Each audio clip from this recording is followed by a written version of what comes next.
Mister Rajendra Sharma पिछले 5 सालों से अपने बड़े से मकान में अपनी बेटी के साथ हंसी खुशी रह रहे थे।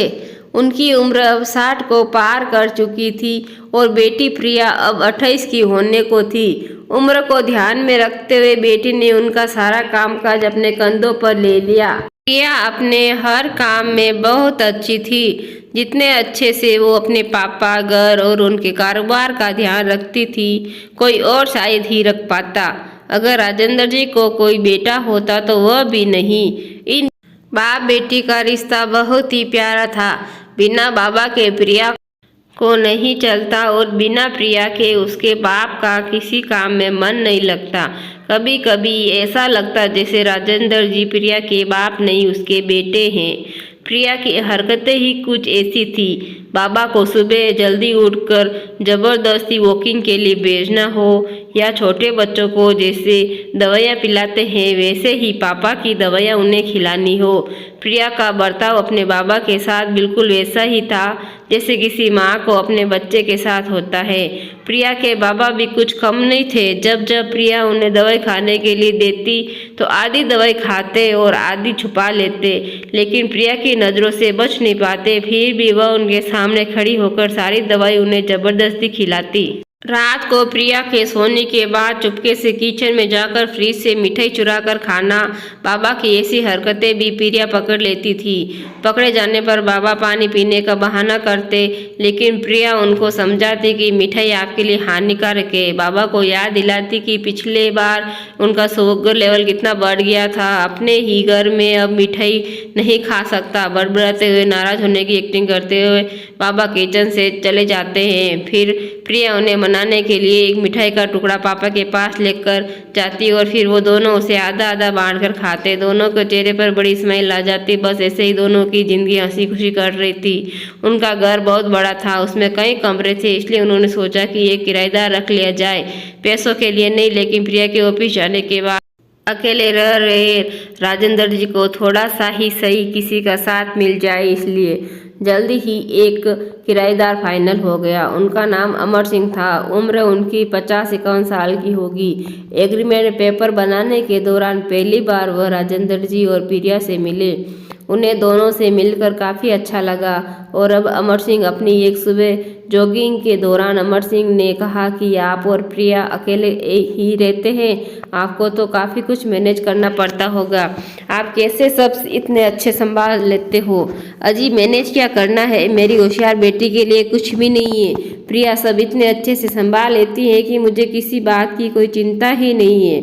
राजेंद्र जी ने मुस्कुराते हुए कहा, हाँ वह तो ठीक है, लेकिन जब प्रिया ससुराल चली जाएगी तब आपके लिए ये सब मैनेज करना कितना बड़ा मुश्किल हो जाएगा। आपका कोई बेटा भी तो नहीं है और आप अकेले ही इतने बड़े घर में रहते हैं। अमर सिंह ने अपना विचार बताते हुए कहा। राजेंद्र जी के चेहरे के हाव भाव बदल गए। वह अमर सिंह से कुछ नहीं कहना चाहते थे, लेकिन नहीं कहा और बात बदलने के लिए उनसे पूछा, खैर वो सब जाने दीजिए, आपके कितने बच्चे? बीवी के साथ राजेंद्र जी जो किराए के घर के तौर पर रहने लगे, थोड़े दिन बीते थे, लेकिन अमर सिंह राजेंद्र जी से अच्छी तरह घुल मिल गए थे। वह दोनों सुबह सुबह अब साथ में ही वॉकिंग के लिए जाया करते थे।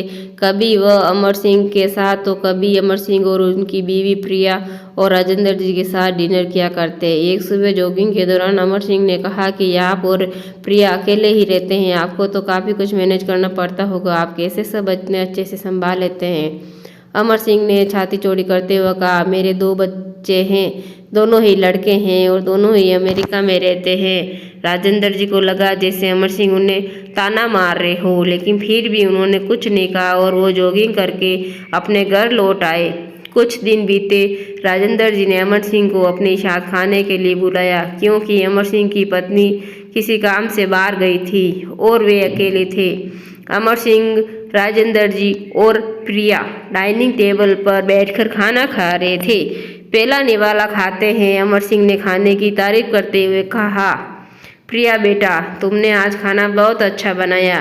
राजेंद्र जी ने गौरव महसूस करते हुए कहा, हाँ मेरी बेटी बहुत अच्छा खाना बनाती है। अमर सिंह जी बोल पड़े, यह तो बड़ी अच्छी बात है, उसके ससुराल वाले बड़े खुश रहेंगे। प्रिया उनसे कुछ कहना चाहती थी, लेकिन राजेंद्र जी ने उसे रोक दिया और बात बदलने के लिए प्रिया से पूछा, कारोबार कैसा चल रहा है? कोई दिक्कत तो नहीं हो रही है? प्रिया ने कारोबार की सारी जानकारी और स्थिति अपने पापा को बताई, जिसे अमर सिंह भी सुन रहे थे और वह प्रभावित होकर बोले, वाह प्रिया बेटा, मानना पड़ेगा, जिस तरह से तुम सारा कारोबार संभाल रही हो, तुम राजेंद्र जी की बेटी नहीं बेटा हो बेटा। अब राजेंद्र जी से नार आ गया। उन्होंने कहा, पता नहीं क्यों आप सभी लोग बेटी को बेटे के साथ कंपेयर करते हो। ऐसा एक भी काम या एक भी फील्ड बताइए जिसमें बेटियों ने अपना नाम न कमाया हो। अरे आसमान में प्लेन उड़ाने से लेकर देश के सर्वोच्च पद पर बैठकर देश चलाने तक बेटियों ने हमेशा अपने आप को साबित किया है, लेकिन आप जैसे लोग अभी भी उनकी तुलना बेटों से ही करते रहोगे।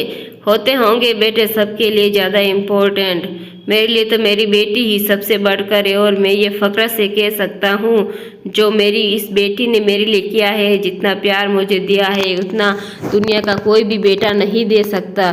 चलिए मैं आपसे ही पूछता हूँ, आपके 2 बेटे हैं ना, साल में आपसे कितनी बार मिलने आते हैं? अमर जी, दुनिया बदल चुकी है, अब आप भी बदल जाइए। बेटी को बेटी ही रहने दीजिए, उसे बेटा बनाने की कोशिश मत कीजिए। दोस्तों, इतनी सुंदर कहानी का एक छोटा सा सारांश आपको बताती चलूं। आप जब भी किसी बेटी का सम्मान करेंगे तो एक बेटी की तरह ही करना। ऐसा कभी मत कहना कि तुम बेटी नहीं बेटा हो। दोस्तों, ये कहानी कैसी लगी? आपको अच्छी लगी है तो मेरे चैनल को सब्सक्राइब जरूर करना और साइड में बेल आइकन को क्लिक कर लेना, ताकि जब भी कोई वीडियो मैं डालूँ तो आपको तुरंत मिल जाए। प्लीज़ दोस्तों, मेरे चैनल को लाइक शेयर एंड सब्सक्राइब जरूर करना। राधे राधे, जय श्री कृष्णा।